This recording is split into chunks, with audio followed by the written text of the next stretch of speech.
नाजरीन और स्टाफ, अपना शो अभी जो हमारा शो चल रहा है बड़ा ही धमाकेदार चल रहा है, मज़ेदार चल रहा है, गिफ्ट्स के साथ चल रहा है, आप सब लोगों के साथ चल रहा है। जो लोग आज यहाँ नहीं आ सके कोई बात नहीं, लाहौर इस्लामाबाद कल उनके लिए भी हम कुछ करेंगे, और जो नहीं आ सके वो प्रोग्राम हमारा टीवी पे बैठ के देख लेंगे, क्योंकि ये प्राइजेस हम अपने शोज पे भी देंगे। सो डोंट वरी, और thank you so much for all of you to come here and again join us. आपका सवाल जी? सर मेरा सवाल ये है कि इंसान एक झूठ बोलता है, उसे 100 झूठ क्यों बोलने पड़ते हैं? ठीक है, एक झूठ के बाद 100 झूठ क्यों बोलने पड़ते हैं? एक झूठ को बचाने के लिए 100 झूठ बोलने पड़ते हैं, तो वो तो है इंसान, क्योंकि वो झूठ का राज फाश ना हो जाए, वो दूसरा बोलेगा, दूसरे को छुपाने के लिए तीसरा बोलेगा।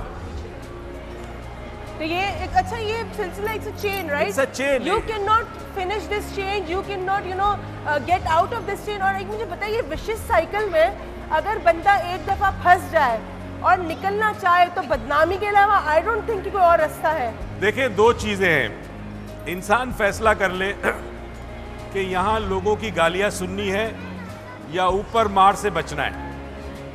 अगर यहाँ लोगों ने की गालियां सुन लेते हैं, अगर आप सच्चाई बता देते हैं अपनी, तो लोग आपको बुरा भला कहेंगे, मगर फिर भी कुछ लोग होंगे जो आपको एक्सेप्ट करेंगे, आपको कबूल करेंगे। उसमें आपकी माँ और आपका वालिद।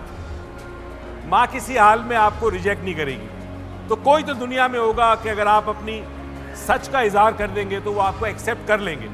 मेरा क्वेश्चन ये है कि लोग झूठ तो बोलते हैं लेकिन उसको कवर करने के लिए कह देते हैं कि मैं तो मजाक कर रहा था। Very good question. बड़ी सिंपल सी चीज़ है कि ओनरशिप नहीं लेता झूठ की।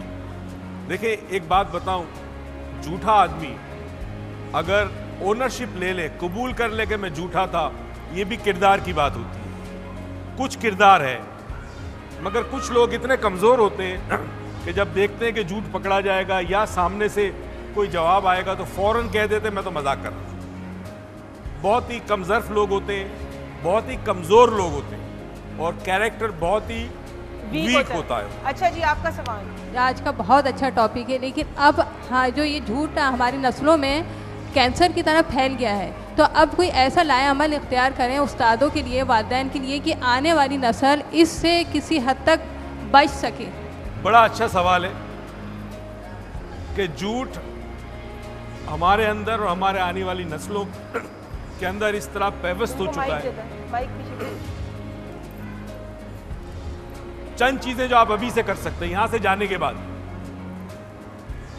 खुद रोड पे कचरा ना फेंके, रेड सिग्नल हो तो गाड़ी रोक लें, चाहे कोई रोके या ना रोके।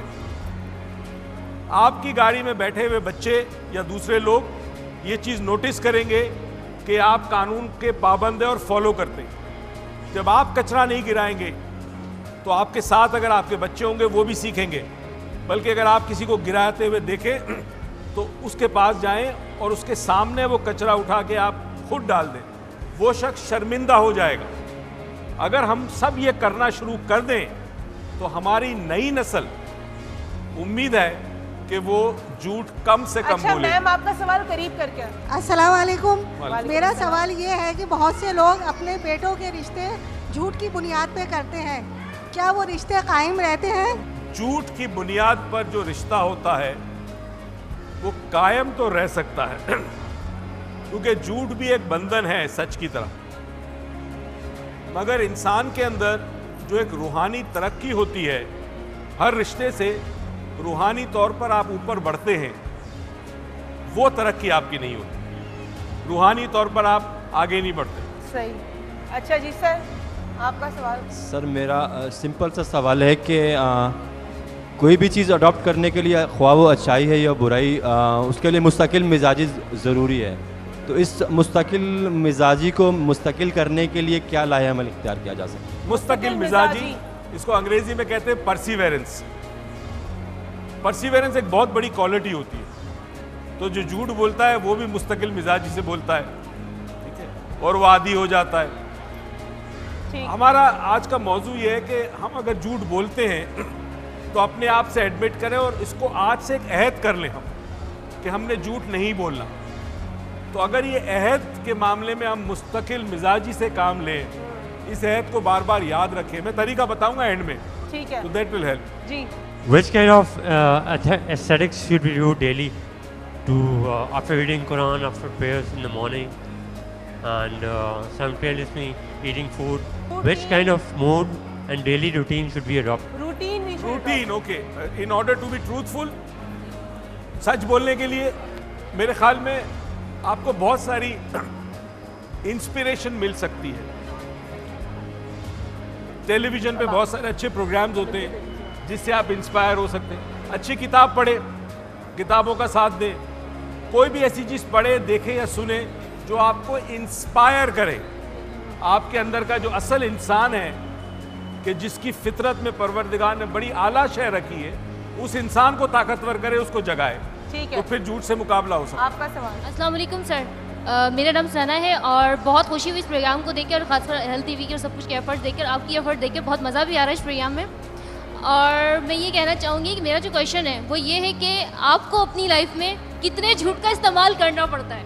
ठीक है, चले इनको दे दें सर। अच्छा जी, आप जवाब दे दें। कामयाबी के लिए लोग झूठ का इस्तेमाल करते हैं।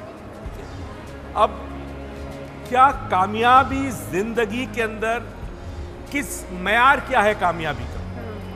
मेरे पास अगर बहुत सारी दौलत है और मेरे पीछे लोग मुझे गालियां देते, मेरी वो कामयाबी मेरी किसी काम की नहीं है।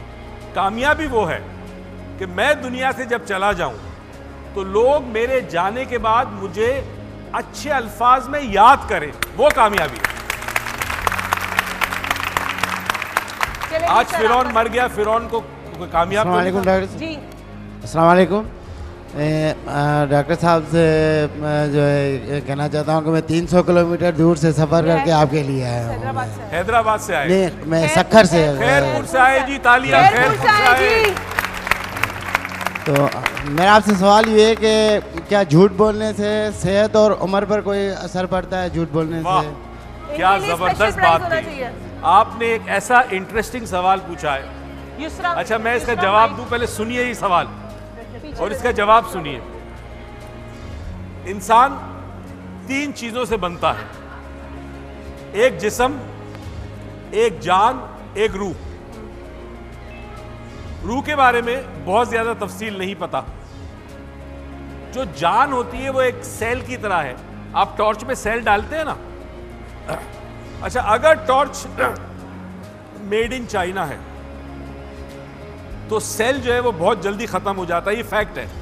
अगर अच्छी क्वालिटी की टॉर्च नहीं होगी तो वो जो उसकी चार्ज है, उसका इलेक्ट्रिकल चार्ज, वो सक कर लेता है और आपका सेल चंद दिनों में खत्म।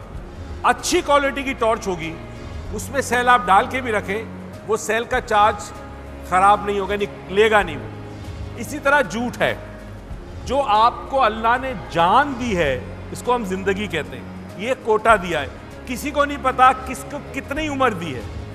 ये सेल आपका डिस्चार्ज होना शुरू होता है जब इंसान झूठ बोलता है। ठीक है, आप अपना सवाल। ये आखिरी सवाल है। जब हम किसी के लिए दिल में कोई और फीलिंग रखें और सामने कुछ और हो, तो क्या उसके भी वही असर होते हैं जो झूठ के होते हैं हमारी, और हमें उससे क्लियरिंग करनी चाहिए या नहीं? ग्रेट। हम दूसरों को मुंह पे कुछ और बोलते हैं, दिल में हमारे कुछ और होता है, तो क्या ये हम पे असरअंदाज होता है और क्या हमें उसे सच बता देना चाहिए या अपना दिल साफ कर देना चाहिए? यस, यहाँ से इब्तिदा होती है मुनाफिकत की, क्योंकि हमेशा मुनाफिक के पास जो सबसे बड़ा हथियार है वो झूठ है। झूठ को इस्तेमाल करता है मुनाफिक। तो मुनाफिकत क्यों पैदा करते हैं अपने अंदर? ना करें। चलें जी, आज का हमारा प्रोग्राम यहीं पे, मतलब कि अब अबू ही अपनी स्टोरी से ही खत्म करते हैं। But thank you so much for coming है। थैंक यू पाक towers, thank you health TV. और अगर आप चाहते हैं कि आपके सामने वाला झूठ ना बोले या झूठे अमल ना करे, तो पहले अपने आप को सही करें। खुद अपने आप की अपने गिरेबान में झांक के देखें कि हम कितने बड़े झूठे हैं, फिर अगले पे उंगली उठाए। And over to you, your story and then love. बहुत बहुत शुक्रिया जी। मैं एक छोटी सी कहानी बताऊंगा, उसके बाद बैठे रहिए, हम सब मिलकर एक नज़म पढ़ेंगे। मगर पहले छोटी सी एक कहानी बता दूं। और ये कहानी एक शख्स की है कि जिसको डॉक्टर ने कह दिया कि बस अब तुम्हारे पास चंद दिन है और तुम मरने वाले हो, यू विल डाई। अब वो लेटा लेटा अपने बिस्तर पर अफसोस कर रहा है कि मैंने जिंदगी में कितने गलत काम किए, इस उम्र में मैं अपने आप को तब्दील नहीं कर सका। और मैंने अब जब छोटा था तो मेरे बड़े सपने और ख्वाब थे कि मैं दुनिया को तब्दील करूं। तो मैं अपने वालिद से कहता था कि मुझे दुनिया को तब्दील करना है। तो मेरे वालिद कहते थे कि दुनिया तक तुम्हारा पैगाम कैसे पहुंचेगा, मगर मुझे खुश करने के लिए वो दुनिया के बहुत सरबराहों को खत लिखते थे। जब मैं और बड़ा हुआ, लड़कपन पे आया, तो मैंने देखा दुनिया तो बदल नहीं रही, तो मैंने कहा अपने मुल्क को ही बदलूं। तो मैं अपनी स्कूल के ज़माने में मुख्तलिफ ख़त वज़ीरों को और बड़े बड़े अफसरों को लिखता था कि तब्दीली लाओ, दुनिया को तब्दील नहीं होना, हम मुल्क को ही तब्दील करें। जब मैं कॉलेज में पहुंचा तो मुझे पता चला मेरा मुल्क तो तब्दील होने को तैयार नहीं। तो मैंने कहा मैं अपने शहर को बदलूं। अब जी कॉलेज के ज़माने में जब मेरे पास स्पेयर टाइम होता था, फालतू टाइम, मैं लोगों से बात करता था, अपने शहर की मुख्तलिफ एरियाज़ में जाता था कि लोग तब्दील हो। जब मैं यूनिवर्सिटी में पहुंचा तो मुझे पता चला मेरे शहर के लोग तब्दील होने को तैयार नहीं। मैंने कहा चलो शहर तो नहीं बदल रहा, अब कम से कम मैं अपने मोहल्ले को बदलूं। तो रोज़ रात को मैं मोहल्ले में जाता, लोगों से बातें करता, हम ये करते हैं, वो करते हैं, वो करते हैं। उसमें कुछ साल हो गए, मैंने ग्रेजुएशन कर ली, अम्मा ने लड़की ढूंढी, मेरी शादी कर ली। अब जब मेरी शादी हुई तो मुझे पता चला मेरे शहर के लोग और ना मेरे घर वाले तो तब्दील होने को तैयार नहीं। तो मैंने कहा बीवी को बदलो। अब बीवी को बदलने में मैं एक बच्चे का बाप बन गया। तो मुझे एहसास हुआ कि बीवी तो नहीं बदली, मैंने कहा बच्चे को बदलो। बच्चे को बदलने में दूसरा पैदा हो गया, मैंने कहा पहला तो नहीं बदला, दूसरे को बदलो। और दूसरे को बदलने में बच्चे बड़े हो गए और आज मैं बिस्तर मर्ग पे हूं। तो मुझसे कितनी बड़ी गलती हुई कि जिस वक्त मैंने दुनिया को बदलने का सोचा, अगर मैं अपने आप को बदलता, मेरा घर बदलता, मेरा घर बदलता, मेरा मोहल्ला बदलता, मेरा मोहल्ला बदलता, मेरा शहर बदलता, मेरा शहर बदलता, मेरा मुल्क बदलता, मेरा मुल्क बदलता, तो पूरी दुनिया बदल जाती।